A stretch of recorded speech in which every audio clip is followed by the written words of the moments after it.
From the headlines, 6 shark attacks off the coast of North Carolina in June alone. Our next guest understands what those survivors experienced. He lost 2 limbs in a shark attack in Sydney Harbor in 2009. Paul de Gelder is part of Discovery Shark Week, and he joins us now. Good morning, Paul. Good morning, Mary. Exactly what happened 6 years ago?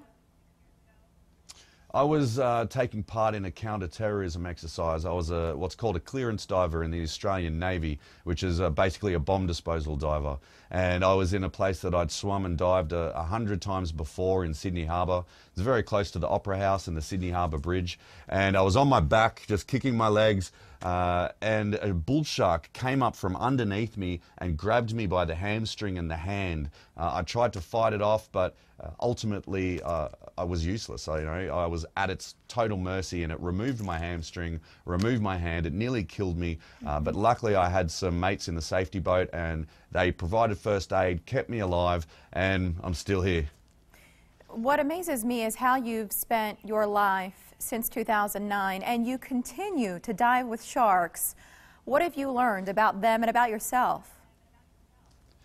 Having the opportunity to travel and learn about sharks and spend time with people that have been working with them for a really long time really increased my respect for them. Knowledge dispels fear, and I've learnt that sharks, they're not interested in humans. They don't want to eat us. If they did, they'd be eating us every day.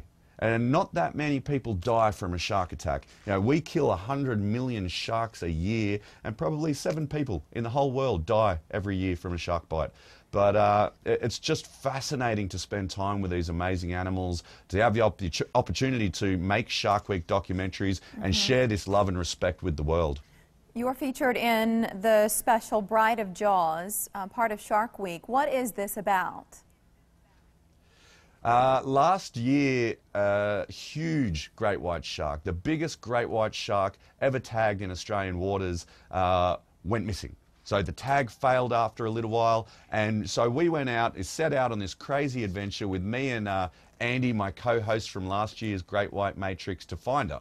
So we travelled all up and down the Australian coastline using Andy's gizmos and gadgets to try and find her, and hopefully put a tag on her so that we can track her, study her routes, where she's going, when she's going there, so that we can protect the areas that she's mating in or giving birth in, so that these sharks that they give birth to can reach sexual maturity, reproduce, and they're not getting wiped out at a young age before they have a chance to reproduce, and they're just going to be decimated if the techniques continue the way they are with commercial fishing.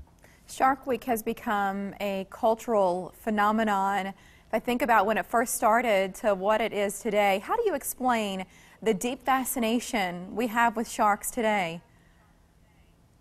People love sharks, and people love to be a little bit scared as well, but I think they love to learn about these animals and the things that they fear as well. So it's not going to be a factor where everyone on the planet is going to be able to see a shark in real life with their own eyeballs. So they get to tune into Shark Week, they get to see all of these incredible species, them in full action mode, but also just existing the way that they do.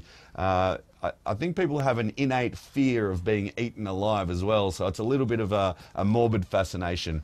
But we just love bringing the education, the love, the adventure to the screen. Bride of Jaws premieres Tuesday at 8 p.m. on Discovery. Paul, thanks for joining us and for sharing your story. We do appreciate it. Thank you for having me. Thank you. And still ahead, the sounds of the United States Air Force Heartland of America Band from Offutt. We thought it was fitting this holiday weekend. First, a few ways to put a healthy spin on your party plans tomorrow.